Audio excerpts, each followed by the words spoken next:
Hello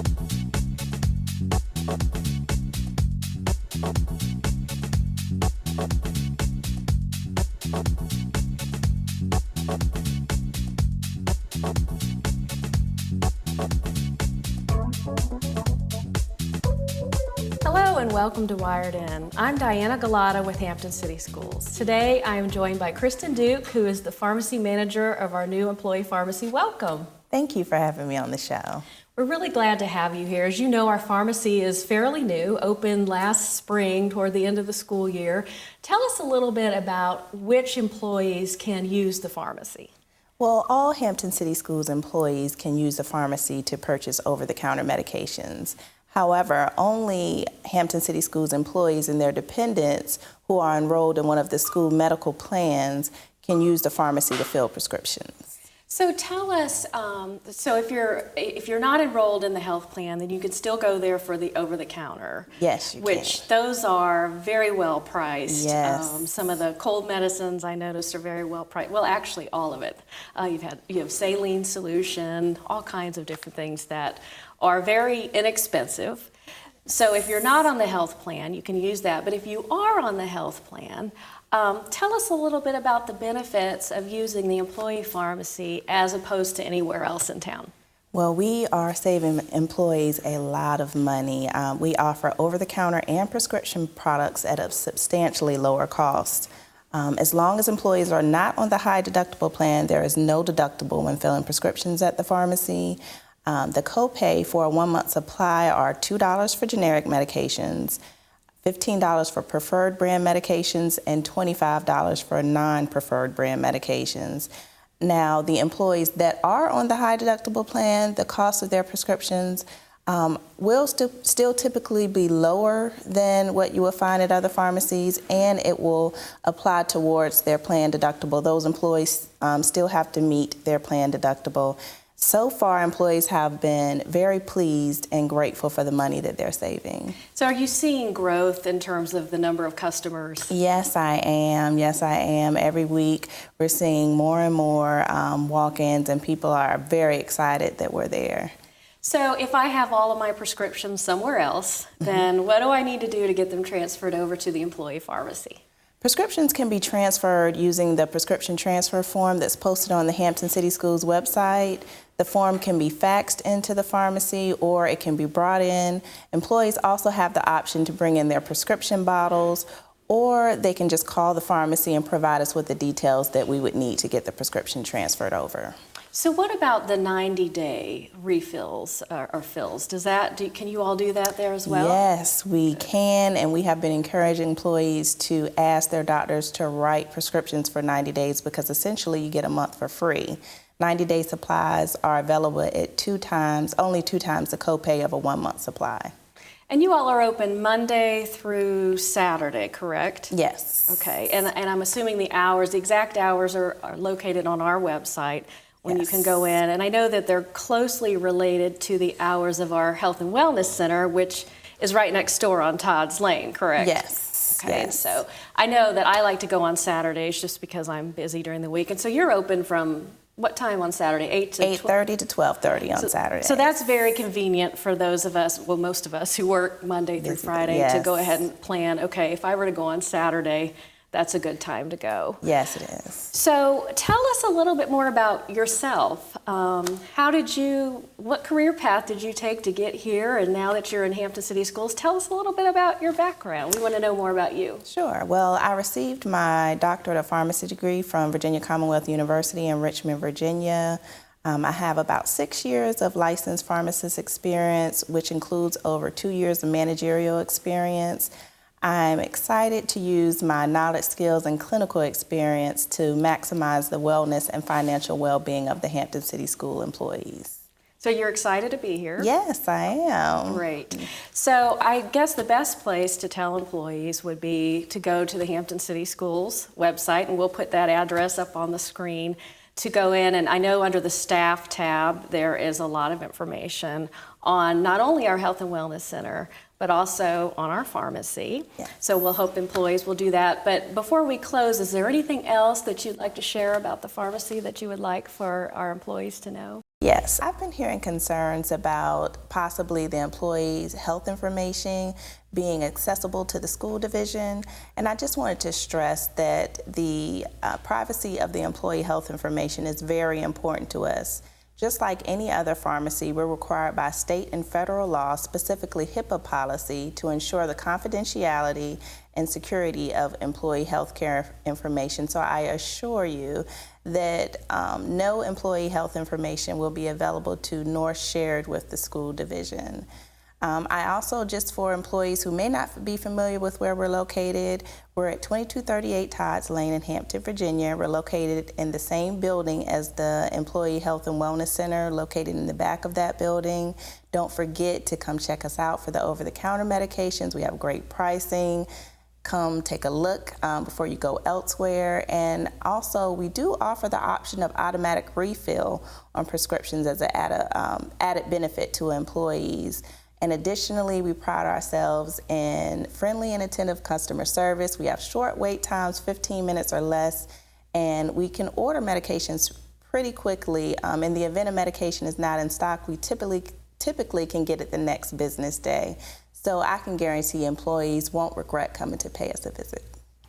And you mentioned HIPAA, and so I think it's important for me to mention that you are actually not an employee of Hampton City Schools. No. Actually, we are working with on-site RX. Correct. So it's actually an outside company that is managing our pharmacy, so that should give employees, that should rest their mind a little bit about the sharing of information. And of course, you are bound by federal law. Correct. To not do that. So any employee who's worried about having some sort of medical condition and going to the pharmacy and having that shared, they do not need to worry about Correct. that. Our information will be kept secure and confidential. And I will say, from a personal standpoint, you all are very friendly. Every time I go in there, I tell my husband, every time I come out of there, I feel so much better because you're so friendly and attentive. And the thing that I like as well is I can call in the refills. You do have the automatic refill. But I also like the call-in feature of just calling. It's automated, and then you just put in the number on the prescription and you're good to go, and usually it's done the next day. So that's very convenient as well. Yes, yes. Well, we are so glad you're here. It's such a great benefit. You've done a great job leading the pharmacy. We love your customer service. I would love to have you come back to Wired In maybe in the spring, and we'll talk about a full year with the pharmacy in operation, because I'm sure there will be a lot of good news there. Sure, I'd love to be here. And thanks for watching Wired In. Stay tuned. We have the Hampton Police Division Police Chief Solt coming on in just a few minutes.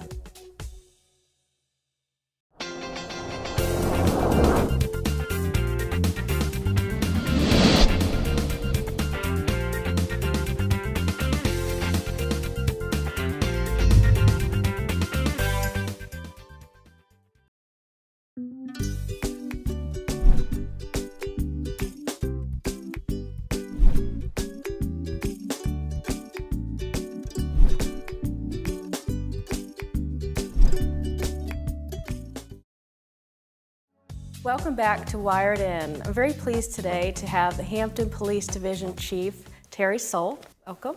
It's good to be here. Thank you for the invitation. So you've been here 2 years, so we would love to know about your background and why you chose Hampton. Well, and I'm glad you used the phrase choose Hampton.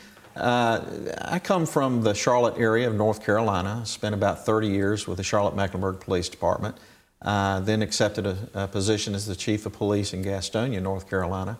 After retiring from the North Carolina system, I went to Georgia, was requested to come down there. I spent about 6 years with the Sandy Springs Police Department. It's a suburb of Atlanta. And then about a year of that was as a public safety director responsible for police, fire, and emergency management. The challenge coming to Hampton was I was looking for a full-service police department to come in and to be part of the community and to work through some issues that the community was experiencing at the time. And you mentioned community. One of the things I've been really impressed with the Hampton Police Division is your collaboration with the community, especially the school division. The communication there has been very engaging. very much two-way, just from my experience, and we really appreciate that. So talk a little bit about the importance of the police division having great collaboration with the school division. Well, it really boils down to our whole mission statement. Our mission statement is about preventing crime first and foremost, and then, of course, we have a responsibility for enforcing the law, but then we get into the real crux of how we do that, and that's through problem solving through partnerships. And the partnerships is really where the collaboration comes in. Anyone who thinks the police can resolve and handle crime problems are really a bit naive. Reality is crime is driven by social issues. We have to collaborate with all of our partners in all the different agencies, but most importantly, we have to develop our relationships with the community. And at the end of the day, our future are our children. So if we're not engaged in the schools, then we're really missing the boat. So our collaboration with the school system has got to be a priority. And one way that you all do that is actually through the School Resource Officer Program, and we have a school resource, at least one in each high school and one in each middle school. So tell us a little bit about the role of the SRO in our schools. Well, it's to be more or less the officer friendly. It's really to get to know the kids and develop the relationships with the children as they're coming up through school. And a single officer can have such a dramatic impact across the board with these kids if they just take time to get to know them on a personal level. They're also there for safety reasons, and they do take enforcement action when necessary. But we really would like to see the way we deal with kids as deferrals, particularly those troubled kids, and try to find out what the root cause of the problem is and make sure that they're getting the right services and have the right opportunities afforded to them. So in addition to the SROs, what are some other programs or strategies that the Hampton Police Division is using to reach out to youth, to reach out to our schools? Well, there are a number of strategies that we're engaged in. Internally to the police department alone, we have reinstituted the Police Explorer program over the last year or two, and it's becoming a vibrant model. We had it years ago, we've reinstituted it, and as a result, we're able to get kids from age 14 through age 21 engaged in policing on an explorer level, a scouting type level, and to really find out if this is a career path that you might want. And then if you find that that is something that you're engaged in and you really enjoy, we have a cadet program, and that cadet program is a paid program. And it leads you all the way up until the time that you can become a full-fledged police officer. So we have a career path that we can engage kids in to get them involved with the police department. But on a broader perspective, we're engaging kids across the board. We're engaged with a city initiative called Hampton United. We think is very important, looking at how do we prevent crime in our communities, particularly when it comes to youth violence and the things that are associated that challenge our kids and take the focus away from learning and education. Great. So it's been 2 years. As you look back on the past 2 years, is there one or two things that you're most proud of in terms of accomplishments with the Hampton Police Division? Not so much your personal accomplishments, but the accomplishments of the division? These men and women who make up the Hampton Police Division are second to none, in my opinion. The thing that I'm most proud of is them. And their day-to-day accomplishments. You know, so much we see in the news today are about negative things that police do. Social media tends to focus upon the negativity. And if you just took a moment to capture a cop doing something right and exploring those things that they do day in and day out, we've really focused on our social media to try to humanize the side of policing that these great people do day in and day out in the community. We just exemplified one. I challenge you to go to our Facebook page and look at a recent video that we did where an officer was called to the library because there was a distraught woman with a couple of kids, and she was just dumped off there. She was trying to get back home to her mother in Georgia. The officer took it upon himself, working with a friend of his, to resolve that problem. I mean, the true example of problem solving. Took her to the bus station, purchased a ticket, purchased all the supplies they need to take care of the kids for the travel back to Georgia, and got her home safely. Did it out of his own pocket, and we would never have known about it had someone not called us later to tell us the story because he wasn't going to tell us himself. You know, what an example of selfless service in our community. And you all are really doing a great job with that social media piece. We follow you as well and retweet some of your things through Twitter. And it's so important because as the national spotlight has been negative towards police officers, it's important for people to understand that those are just small snapshots and that a big majority of what you're doing is solving problems, conflict resolution, and really trying to help people. So I commend you all on the great job you all have done with your social media. I know I've gone on and watched some of the videos and they have 1,000, 2,000 views, so people are viewing them. So I really encourage you all to keep doing that. That's something I think you should be very proud of. Well, it's our PIO office, our Public Information Office, has reconstituted the thoughts path that they utilize in how we approach their mission in getting the message out. It used to be through the media. Now we have the opportunity with social media to tell our complete story. It's no longer limited to the 10-second soundbite that somebody else controls. You may get that out as a tease, but then we have the ability to backfill the story. And frankly, our public information officers do an extraordinary job, and they're very talented in what they do. And basically, they asked me for a few supplies. I gave them the resources, and they have really released their creativity in telling the good story about the Hampton Police Division. And we found that as well on the school side, that through social media and through our website and email blasts, that we can also control our story and show the whole story and not just the snippets on the 6 o'clock news. So we're finding that as well, that social media has been so effective for us.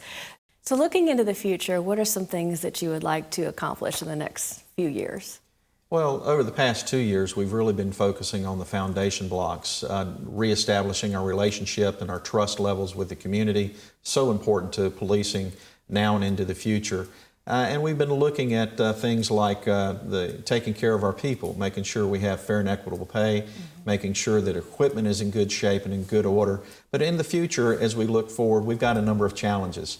We're embracing the President's Task Force on 21st Century Policing and the recommendations from that really quality value-added report. We're going to be developing a strategic plan over the next few months to really create the roadmap for the next 3 to 5 years out into the future. And we'll do that collaboratively with not only a cross-section of the internally within the organization, but looking at our stakeholders in the community to be part of that process. And so really, we need to define the direction the organization needs to go, both internally and externally, using the concepts of fair and impartial policing, procedural justice, and actually taking a look at our use of force policies and re-engineering use of force, placing our core values at the heart of when we have to use force.